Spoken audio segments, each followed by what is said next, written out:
Hi friends, welcome to my channel Homemakers Ideas. இன்னைக்கு வீடியோவில் 3 விதமான DIYs தான் நம்ம பார்க்க போகிறோம். இது எல்லா விதமான ஃபெஸ்டிவலுக்கும் பூஜைகளுக்குமே கூட நம்ம டெக்கரேட்டிவ் பீசஸாக யூஸ் பண்ணிக்கலாம். ஸோ அது எப்படி செய்யலாம், அதுக்கு என்னெல்லாம் தேவைப்படும் எல்லாம் பார்க்கலாம் வாங்க. நம்ம செலிப்ரேட் பண்ணுற எந்த பூஜையாக இருந்தாலுமே மா இலை அப்படின்றது வந்து கண்டிப்பாக இருக்கும் இல்லைங்களா. ஸோ அதில் வந்து இந்த மாதிரி க்ரியேட்டிவாக சின்ன சின்ன DIYs நம்ம ரெடி பண்ணிவிட்டு அதை வைக்கும்போது பார்க்குறக்கு ரொம்பவுமே அழகாக இருக்கும். இந்த மாதிரி DIYs எல்லாம் வந்து நம்மளே ரெடி பண்ணணும்னு கிடையாது, நம்ம வீட்டில் இருக்கிறவங்களே கூட செய்திடலாம். அவ்வளோ சிம்பிளாக தான் இருக்கும். அதே போல் இதை வந்து ஒரு 2-3 டேஸ்க்கு முன்னாடியே கூட ரெடி பண்ணிவிட்டு நம்ம வந்து ஒரு பாக்ஸில் போட்டு ஃப்ரிட்ஜில் வச்சிடலாம். ஸோ பூஜை அன்னைக்கு நம்ம எடுத்து கூட நம்ம வாலில் ஸ்டிக் பண்ணிக்கலாம். ஸோ அந்த மாதிரிலாம் நம்ம வந்து ரெடி பண்ணிக்க முடியும். இந்த DIY பார்த்திங்கன்னா பார்க்குறதுக்கு தான் கஷ்டமாக இருக்கிற மாதிரி தோணும், ஆனால் செய்கிறது ரொம்பவுமே ஈஸி. ஸோ இதை வந்து இந்த மாதிரி ரெடி பண்ணிவிட்டு இதை அங்கங்கே ஸ்டிக் பண்ணலாம், இல்லைன்னா ஒரு கைத்தில் தோரணம் மாதிரி கட்டிட்டு நிலையில் தொங்க விட்டுக்கலாம், இல்லைன்னா ஆர்ச் மாதிரி கூட நம்ம ரெடி பண்ணிக்கலாம். ஸோ இது மாதிரி நம்மளோட க்ரியேட்டிவ் தான், எந்த மாதிரி வேணாலும் இதை வச்சு நம்ம டெக்கரேட் பண்ணிக்கலாம். நான் வந்து இது வரலட்சுமி பூஜைக்காக தான் நான் ரெடி பண்ண போகிறேன். இது வரலட்சுமி பூஜை செலிப்ரேட் பண்ணாதவங்க கிருஷ்ண ஜெயந்திக்கு இல்லைன்னா கணேஷ் சதுர்த்தி வரும் இல்லையா, அந்த டைமில், இல்லைன்னா தீபாவளி பொங்கல்னு எந்த ஃபெஸ்டிவல் நம்ம செலிப்ரேட் பண்ணாலுமே அந்த டைமில் பூஜை ரூம்லேயே ஆகட்டும், இல்லைன்னா சாமி வச்சு படைக்கிறோம் அப்படின்னா அந்த இடத்துல வச்சுட்டு கூட நம்ம வந்து டெக்கரேட் பண்ணிக்கலாம். வீட்டோட என்ட்ரன்ஸ்லேயுமே கூட நம்ம இதெல்லாம் வச்சு நம்ம டெக்கரேட் பண்ணலாம். மாயிலை தோரணம் அப்படிங்கிறதெல்லாம் வந்து நம்மளுடைய ட்ரெடிஷ்னல் தான். ஸோ மாயிலை வந்து நம்ம மரத்துலேருந்து பறிச்சதுக்கு அப்புறமே கூட ரொம்ப நேரத்துக்கு அது ஆக்சிஜனை ரிலீஸ் பண்ணிட்டு தான் இருக்கும். ஸோ அதனால் வீட்டுக்குள்ளே ஆகட்டும், இல்லைன்னா பூஜை ரூமில், வெளியிலன்னு எங்கெல்லாம் மாயிலை வச்சு டெக்கரேட் பண்ண முடியுமோ அந்த மாதிரி வைக்கிறது நமக்கு ரொம்பவுமே நல்லதும் கூட. இது போல் நம்ம ஃபஸ்ட்டு லீஃபில் ரெடி பண்ணிவிட்டு அதில் yellow colour, red colour, pink கலர்னு பூ கலர் மட்டும் சேஞ்ச் பண்ணிவிட்டு நம்ம வச்சோம் அப்படின்னா ரொம்பவுமே அழகாக இருக்கும். சப்போஸ் நம்ம ஆர்ச் மாதிரி ரெடி பண்ணுறோம் அப்படின்னா சென்டரில் இந்த மாதிரி வச்சோம்னா நல்லாயிருக்கும். ஸோ இதுக்கு வந்து ஸ்டாப்லர் பண்ணாமல் ஊசியும் நூலும் வச்சு கோர்த்து கட்டிடணும். ஏன்னா ஸ்டாப்லர் பண்ணோம் அப்படின்னா பூவோட சென்டரில் பண்ணுவோம், அப்போ வந்து பூ வந்து சீக்கிரமாக வாடி போயிடும். ஸோ இந்த மாதிரி ஊசி நூல் வச்சு பண்ணிட்டோம் அப்படின்னா ரொம்ப சேஃபாக இருக்கும். இது வந்து அந்த ஆர்ச்சுக்கு நடுவில் வைக்கலாம், இல்லைன்னா தோரணம் மாதிரி கூட நம்ம தொங்க விடலாம். நீங்கள் செலிப்ரேட் பண்ணுற பூஜை ஆகட்டும், ஃபெஸ்டிவல் ஆகட்டும், ஒன் டைம் இது மாதிரி மிஸ் பண்ணாமல் ட்ரை பண்ணி பாருங்கள், ரொம்பவுமே அழகாக இருக்கும்.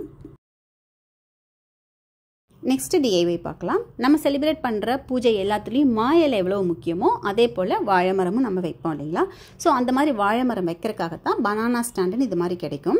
நடுவில் ஆணி மாதிரி இருக்கு இல்லையா, அதில் நம்ம வாழை மரத்தை இப்படி குத்தி வச்சிட்டோம் அப்படின்னா நம்ம எந்த இடத்துல வேணாலுமே கூட வாழை மரத்தை வச்சுக்கலாம்.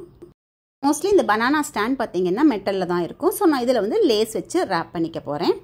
நம்ம அப்படியே லேஸ் வச்சு சுற்றினோம் அப்படின்னா ரவுண்ட் ஷேப் வராது, அதுக்காக தான் நான் இந்த மாதிரி டேப் வச்சு ஒட்டியிருக்கேன். இது வந்து கொஞ்சம் சப்போர்ட்டிவாக இருக்கும், ரவுண்ட் ஷேப்பில் வரும். அதுக்காக இந்த ஸ்டாண்ட் ஃபுல்லாகவே கோல்டன் கலரில் இருக்கிற லேஸ் வச்சு தான் நான் ரேப் பண்ணிக்க போகிறேன். ஒன்ஸ் இதை ரெடி பண்ணிட்டோம்னா போதும், ஒரு முறை பூஜை செய்யும் போதுமே கூட நம்ம எடுத்து யூஸ் பண்ணிக்கலாம். இப்போ இந்த ஸ்டாண்டினுடைய விலை பார்த்திங்கன்னா 150 rupees அப்படி தான் வாங்கினேன். 2 பீஸ் கொடுப்பாங்க. அதுக்கு லேஸ் பார்த்திங்கன்னா மீட்டர் 20 rupees அப்படின்னு சொல்லிட்டு 5 மீட்டர்ஸ் வாங்கினேன். அதுவே நமக்கு வந்து சஃபிஷியண்ட்டாக இருக்கும். ரொம்ப அழகான ஒரு DIY நமக்கு கிடைக்கும். பனானா ட்ரீ 2 பக்கம் வைப்போம் அப்படிங்கிறனால 2 இது நான் ரெடி பண்ணியிருக்கேன். இப்போ நம்ம ரெடி பண்ணினதை இது போல் பிளாஸ்டிக் பிளேட்டுக்குள்ளே வச்சுட்டு நம்ம வச்சோம் அப்படின்னா அந்த பிளேட்டுக்குள்ளே பூவெல்லாம் வச்சு கூட அழகாக டெக்கரேட் பண்ணிக்கலாம்.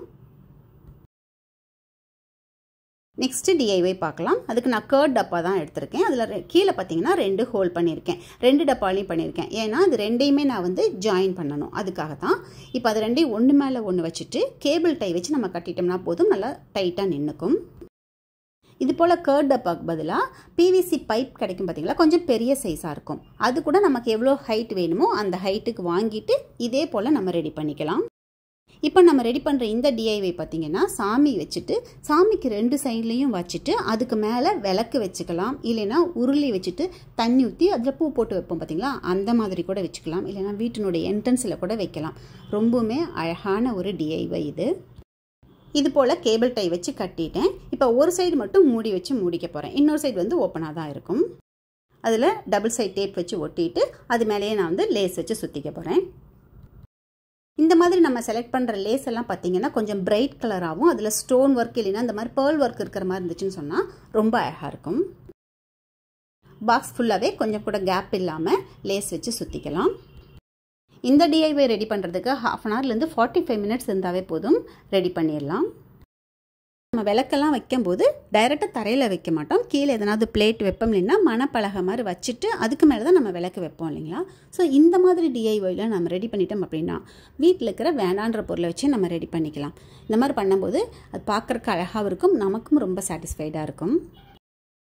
இது போல் பாக்ஸ் ஃபுல்லாகவே நான் ரேப் பண்ணிட்டேன். இப்போ இதை வந்து நான் ஒரு கீழே ஒரு பிளாஸ்டிக் பிளேட் வச்சுட்டு அதில் நான் ஸ்டிக் பண்ணிக்க போகிறேன். டபுள் சைட் டேப் வச்சு ஒட்டிட்டோம் அப்படின்னா அது வந்து முன்னே பின்ன நகராமல் இருக்கும். இந்த மாதிரி பிளேட் வைக்கிறதுனுடைய அட்வான்டேஜ் பார்த்திங்கன்னா, சப்போஸ் நம்ம பூவெல்லாம் வச்சு டெக்கரேட் பண்ணுறோம் அப்படின்னா கொஞ்சமாக தண்ணி ஊற்றிட்டு அதுக்குள்ளே பூ போட்டு நம்ம பண்ணிட்டோம் அப்படின்னா காலையிலேருந்து நைட் வரைக்குமே கூட பூ வாடாமல் ஃப்ரெஷ்ஷாக இருக்கும். இல்லை ஃபெய்ரி லைட் இந்த மாதிரிலாம் வச்சு டெக்கரேட் பண்ணுறதுக்குமே கூட ஈஸியாக இருக்கும். ஏன்னா இதில் நம்ம யூஸ் பண்ணிக்கிறது எல்லாமே பிளாஸ்டிக் தான். ஸோ தண்ணி பட்டாலுமே கூட எதுவும் ஆகாது. பாக்ஸினுடைய மேல் பக்கம் வந்து ஹீட் பேட் வச்சு ஒட்டிட்டேன். இதுக்கு பதிலாக வுட் போர்டு கூட நம்ம வச்சுக்கலாம். அதுலேயும் வந்து இந்த மாதிரி லேஸ் பதிலாக டேசில்ஸ் மாதிரி வச்சோம் அப்படின்னா பார்க்குறக்கு ரொம்ப அழகாக இருக்கும். விளக்கு வைக்கணுன்ற பர்பஸ்க்காகத்தான் இந்த டிஐஒய் நான் ரெடி பண்ணியிருக்கேன். ஏன்னா விளக்கு வந்து சில சமயம் ஹீட் ஆகலாம், இல்லைன்னா விளக்குனுடைய வெயிட்டு தாங்கணும். அதுக்காக தான் நான் இந்த ஹீட் பேட் யூஸ் பண்ணியிருக்கேன். இப்போ இது எல்லாமே நம்ம ஸ்டிக் பண்ணிட்டோம் அப்படிங்கிறனால ஈஸியாக ஒரு இடத்துலேருந்து இன்னொரு இடத்துக்கு நம்ம மூவ் பண்ணி வச்சுக்கலாம். இப்போ அது மேலே நான் வந்து விளக்கு தான் வைக்கிறேன். இப்போ இந்த மாதிரி ஸ்டாண்ட்லாம் பார்த்தீங்கன்னா விளக்கு வைக்கிறதுக்கு மட்டும் கிடையாது, உருளி வச்சுக்கலாம், இல்லைனா தாம்பூலம் வச்சுக்கலாம், இல்லை சாமிக்கு நைவேத்தியம் படைக்கிறோம் அப்படின்னா பிளேட்டில் வச்சுட்டு வச்சுக்கலாம். ஸோ அந்த மாதிரி மல்டி பர்பஸாக நமக்கு ரொம்ப யூஸ்ஃபுல்லாக இருக்கும். இப்போ நம்ம பார்த்த இந்த 3 டிஐவைஸ்மே உங்களுக்கு பிடிக்கும் நம்புறேன். பிடிச்சதுன்னா லைக் பண்ணுங்கள், ஷேர் பண்ணுங்கள், கமெண்ட் பண்ணுங்கள். ஃபர்ஸ்ட் டைம் என்னோடய வீடியோ பார்த்தீங்கன்னா மறக்காமல் சப்ஸ்கிரைப் பண்ணுங்கள். நெக்ஸ்ட் வீடியோவில் பார்க்கலாம். தேங்க்யூ.